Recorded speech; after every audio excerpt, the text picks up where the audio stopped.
we've got your Raiders covered. Knock on wood if you're with me. It's Silver and Black Today on CBS Sports Radio 1140. And now, here's your host, Scott Gobranson. Welcome back to the Silver and Black Today here on CBS Sports Radio 1140. Yes, the sports world is sort of stopped, but Raider Nation never does. And the NFL moves forward as we had a busy week in free agency, not only for the Raiders, but around the league. But we're going to take a pause from talking about free agents and instead talk with one of the great surprises last year, one of the guys that I know Raider Nation very excited about. They talk to him about him with us all the time, and that, of course, is fullback Alec Ingold. And Alec joins us here from Las Vegas. You were supposed to be in the studio, my man, but we're all stuck inside. How you doing with all of this and kind of being cooped up? We're making it work, man. That's for sure. Would have been nice to be in the studio and drive around a little bit, but we're all doing our part. We are, and we definitely appreciate you taking the time out of your day to join us. And Alec, last year you come out of the University of Wisconsin, undrafted rookie. You make the team, supplanting a veteran who'd come over, had relationships with coaches, but you really worked hard. And one of the things that I know from looking into your past and following you through this journey is that's one thing that you do. You're a guy.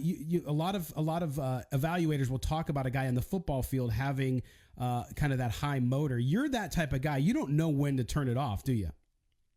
Yeah, I mean, I think that's where if there's anything that I want to be, it's going to be that. Want to outwork people. I think it's just something that I've always, grown up, just parents kind of instilled in me, and I think that's something that you put on a football field and people, it's a contagious energy for a team for sure. Yeah, and of course, John Gruden, known for loving his fullbacks and tight ends, and you guys just went out and signed 2 more tight ends in free agency early on. But you look at your career, starting, you're from Green Bay, Wisconsin. Not a lot of guys come out of Green Bay, Wisconsin. We'll talk about that. But Bayport High School, you're a quarterback. You originally commit to Northern Illinois, where you were going to be a Husky there. And then you change, you go to Wisconsin, you play linebacker, right? And then you switch over to fullback. So you've gone from quarterback to linebacker to fullback. Talk about that journey and what did you learn from each one of those positions as you were playing them? Yeah, I mean, I think starting at quarterback, you want to play the game and impact the game as much as possible. And quarterback's the guy that touches the ball every play. So, moving with that was kind of, okay, you get to run the offense. You get to learn how to read defenses a little bit. Obviously high school, it's not too complex, but you still get the concept down. And then, some of the D1 scholarships came through, and Northern Illinois was going to be the college of choice. So I was really excited to be a Husky. I think that was kind of the dream, was to be a D1 football player. And then Wisconsin came into the picture as an athlete / linebacker.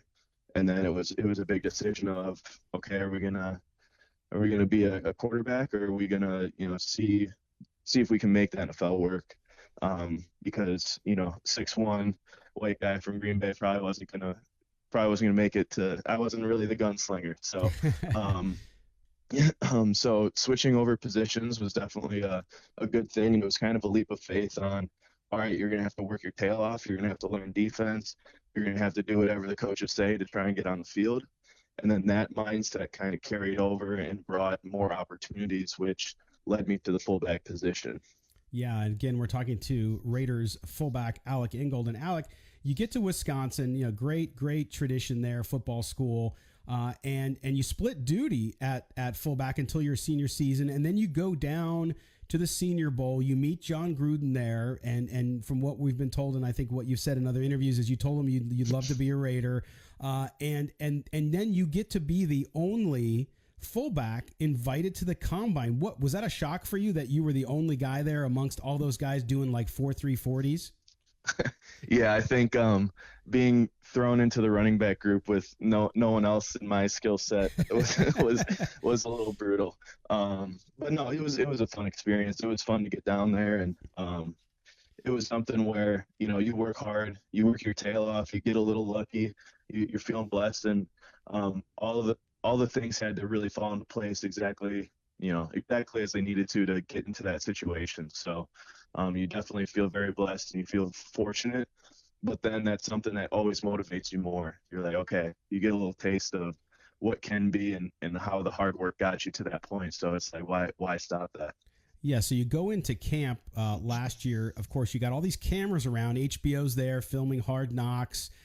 They spend some time, focusing on your roommate at the time, Keelan Doss. And some of you guys got to kind of skip around so you didn't have to be seen as much, which was very smart in my view.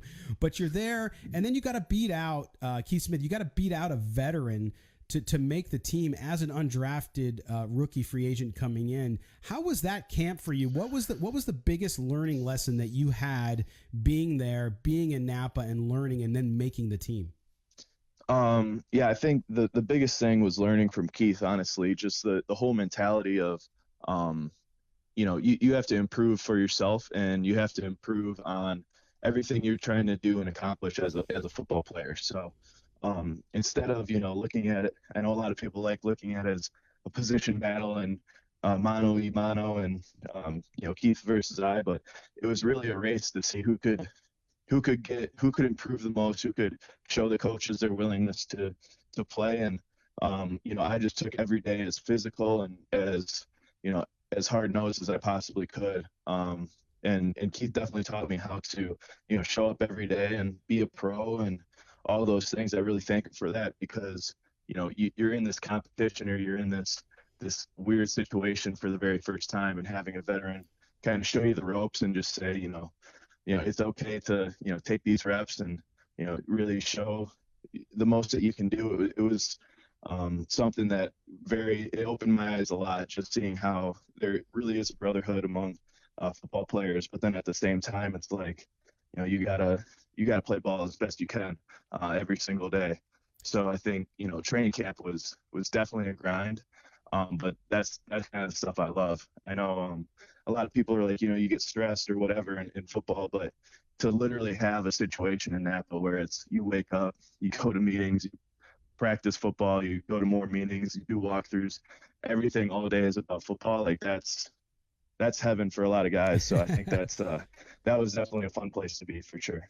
Well, and you coming out of where you did, out of Green Bay, Wisconsin, and going to Wisconsin, playing in the Big Ten, which is, has its reputation as being a tough and tumble conference in college football. Clearly, you were made for that. But when you're at camp, I mean, again, you're an undrafted rookie, and you talked a little bit there about the competition with a veteran.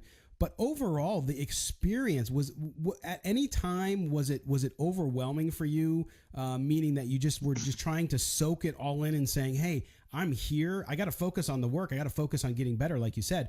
But did it ever seem so large to you, and when you sat maybe in your room at night and thought about it? I think going into the whole OTAs and training camp and everything, I think I knew I needed to be darn near perfect and lucky and blessed to get a shot. So when I got to training camp and the situation was unfolding, I feel like you can either feel pressure or apply pressure. I know we talk about that a lot. Yeah. And I just always wanted to be applying pressure. I always wanted to be on attack mode. So I think I kind of just flipped the switch literally for a month straight on just like, every day, however I'm feeling, I got to wake up ready to attack the day. I had all my goals written down of what I wanted to accomplish.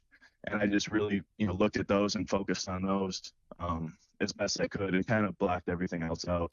I think that really, that set the tone. And then, being able to carry that into a season was definitely huge for sure. Well, Alec, talk about that moment you made the team. You knew you were going to be on the team. What was that feeling like for you, and who was your first phone call? Definitely my parents. They've been there for me since day one. So just knowing that, we could make this dream a reality, and you really overcome a whole lot of odds in doing that. But there's a whole support system there for you that you want to share the experience with. So getting on the phone with them was definitely a priority of mine as soon as I could.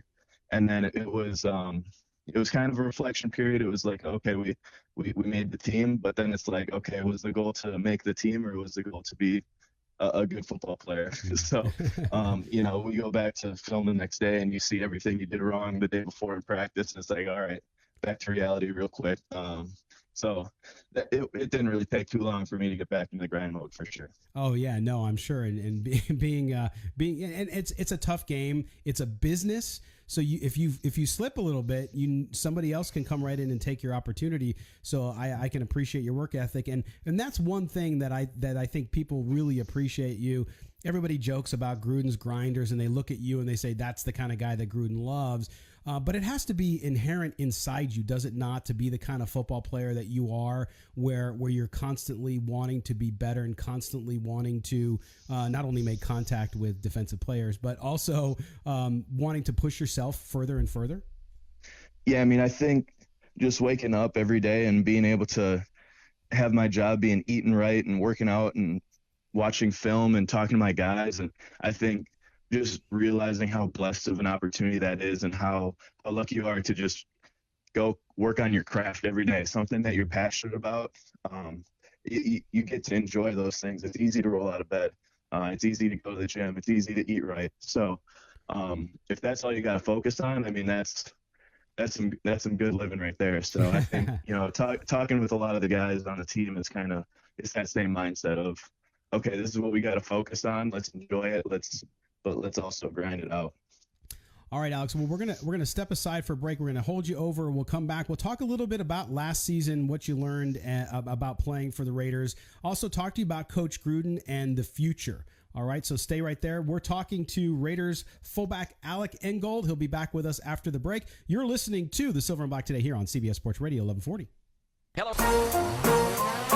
You found the most in-depth coverage of the Silver and Black. This is Silver and Black Today, live on CBS Sports Radio 1140. Here's your host, Scott Gobranson.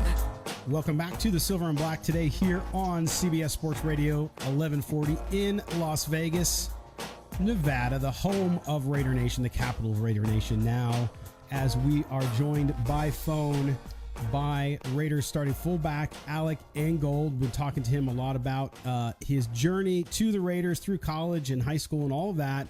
And now we'll move into talking a little bit about last year in football. So, Alec, you get into the NFL.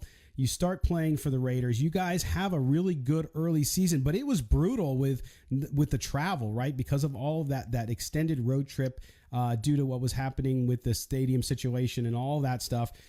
Talk about that for you guys. Was it besides not having, I think you guys didn't have Wi-Fi when we were in London. We were over there too, so it was tough. But when you were over there and you guys were on this extended road trip, what did that do for you amongst the running back group, amongst the offense, and amongst the team to really bring you closer and to create that kind of culture that you guys were looking to do?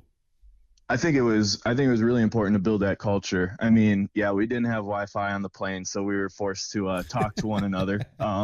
Extra communication is always good, but no, it was something where every week we were kind of falling into the same pattern, the same routine. Guys are getting together at the same time, talking ball, and then we're flying so many miles across. We're going past the Mississippi River to the East Coast however many times, plus London. You get those long road trips where guys are going out to eat together on those Friday nights, out in a hotel all day Saturday. You get to spend time together, and you really get on the same wavelength. I think you kind of bring that band of brothers mentality, where it's kind of a road game. It's a hostile environment.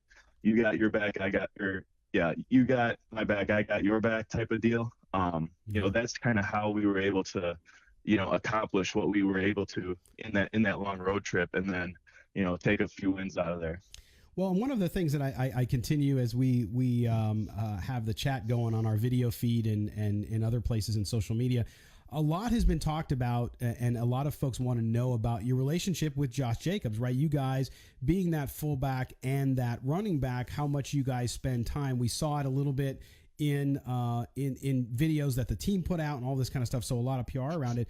But that relationship with Josh, I know you mentioned when you were on the podcast, the Bussin' with the Boys with Will, and Duhan from the Titans. Those are funny dudes, by the way. I love their bus setup. But you talked there about, hey, when you think about like the Emmitt Smith and the Moose Johnson, that those guys, that lesson that they spent a lot of time together off the field, on the field, in study, all that.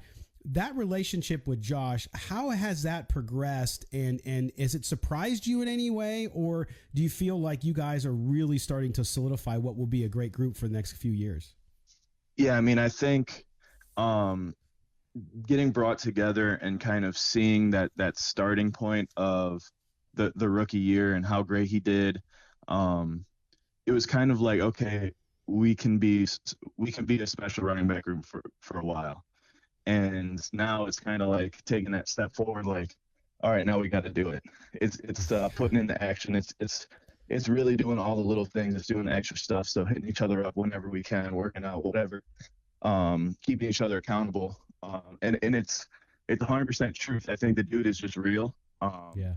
And I think, a lot of it can kind of get watered down when I say the same things, but it's just because that's just how it is. I mean, I don't know how else to describe the dude other than, he's a genuine dude who loves ball. And I think that's kind of where we both hit it off right away, is that we both like playing ball, and, having a good coach like Kirby Wilson in the running back room, kind of teaching us the ways of how he can almost like predict how we're going to perform based on our preparation, based on what we're talking about, how we're talking. So just being able to lean on a guy like that, and the amount of trust in the room is something that we need to build on, and then we can kind of set the standard this next year, moving forward. Well, and Alec, I appreciate that insight, and I think that that's what people are so excited about the Raiders' future on offense, because of you two guys and what you mean to the overall scheme there. When you look at that offense, you guys had a great start of the year, and then towards the end of the year, things got difficult, right? And you struggled a little bit. Josh was hurt, and you had a lot of other things going on there. You struggled to score a little bit. What did you learn, and what did the team learn together offensively? Because I think outside, fans get very emotional, and they start to say and do things that aren't really reflective of what's happening with the team. But for you guys going through that end of the season where it ended a little rough, how much of a learning experience was that for everybody? And as a unit, how much more is it making you cohesive? Yeah, I mean, I think you hit it right on the head. It was a learning experience. We weren't just going through the motions and, losing tight games and just like moving on. Everyone's learning through every single part of that experience. So I think you get a lot of guys that all of a sudden we understand how an NFL game is played. We understand how close every single game can be. We understand how close, how important first drive of a game is, first drive of the second half is. Defense makes a turnover, how important an offense is to capitalize on a short field, and vice versa. Offense being able to flip field position, pin somebody back. Like, all of those things were crazy important late in the season when everyone's feeling tired, everyone's hurt, and everyone's pushing for that last playoff spot.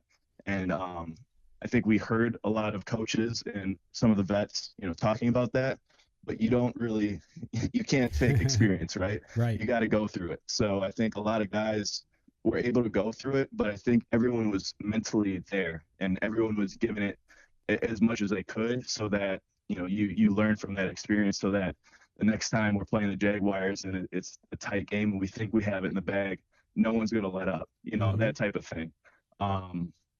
And just having that experience as a group, I think that's kind of, we definitely put it on ourselves as the players. Like, we got to, keep working hard and keeping each other accountable throughout 60 minutes plus whatever overtime is, because you realize how important those little details are. Absolutely. Again, we're talking to Raiders fullback Alec Ingold. And Alec, I think that's the one thing that Raider fans who have had seen their team struggle for a long time now, with some bright spots here and there, but they're really excited because you guys, even when games didn't go your way, no one ever saw this team quit. And I think that's a big deal. I mean, you're professionals, number one, so you shouldn't quit. But secondarily, I think it speaks to the character that you all have as a unit and the character that Coach Gruden has instilled in you and all the other coaches have instilled in you. And when you talk about Coach Gruden, right, fans have the persona. They know Chucky, right? They love Gruden. They love his quips and press conferences and all that kind of stuff. But I know playing for him, while there might be some of that there too, it's different. Is it talk about that, playing for Coach Gruden? What is it like for a player, especially for a rookie coming into the NFL for the first time? Yeah, so I mean, I think I would chalk it up as, all right, so the fans love his passion and the grit he shows on the sideline. Mm-hmm. He brings that every single day. And I think that's what kind of shocked me, was like, he's getting, 4, 5, 6 hours sleep every night, whatever. He's working out. He's in the film room before anybody else. And then like you show up and he's ready to go. He's already rolling. He's ready to go. And it's an every single day thing where he loves football so much that you can't be in a room with him and not love football. Like it's impossible. So I think that's kind of the separating factors, seeing the dude show up every single day. Coach Gruden showing up every day with that passion, with that grind, and it's like that little spark in his eyes that it's like, okay, it gets you going. It's like, all right, we're gonna learn something today. But it's every single day. So I think just loving that process and just understanding how much that can go forward. I think that's the biggest thing that I wish everyone could see. That I wish everyone could see the passion he brings every day, because it's contagious. That's awesome. That's great to hear. And Alec, with about a minute and a half we have left with you, just want to focus a little bit on the future. Teams here in Las Vegas, you're already here as well. We're all stuck inside, but things will change. And as we understand more about what the NFL season is going to look like as far as the off season and preseason and camp looks like, for you going into 2020, is there one focus we saw? And by the way, thank you for your exercise video for the rest of us that the Raiders put out yesterday. It was great. You did it in the garage. It's like perfect. But you are a guy who works out hard. We saw your standing jump, all that stuff, which is amazing. What's the one thing you're focusing on when you think about 2020 and that next step you need to take as a professional football player? Yeah, I think I just got to be ready for the opportunities that are going to come throughout the season, whether that's expanding a role in special teams, in the running back side of things, up at the line of scrimmage, wherever I can expand that role and take something off of somebody else's plate so they can, they can excel. I think that's something I need to be ready for. So I'm just trying to be overall a well-rounded athlete, show up in shape, ready to dominate. And, I can run ISO and I can run the A-gap, but I want to be able to, take some stuff off of other guys' plates so that they can really excel in their roles, and we can, get after it together. All right, Alec, listen, I want to tell you how much I appreciate you spending all this time with us today. And hopefully next time we'll have you in the studio, and I'm sure we'll see you out on the field. All right, my friend? Sounds like a plan. All right, Alec Ingold, starting fullback for the Raiders, the Las Vegas Raiders. I want to thank him for joining us. We are going to step aside. When we come back, we're going to be joined by Tommy White from the local 872. He's going to tell us, hey, the stadium's still under construction, guys. There is no delay. Despite all the madness in the world, it forges on. You're listening to the Silver and Black today here on CBS Sports Radio 1140.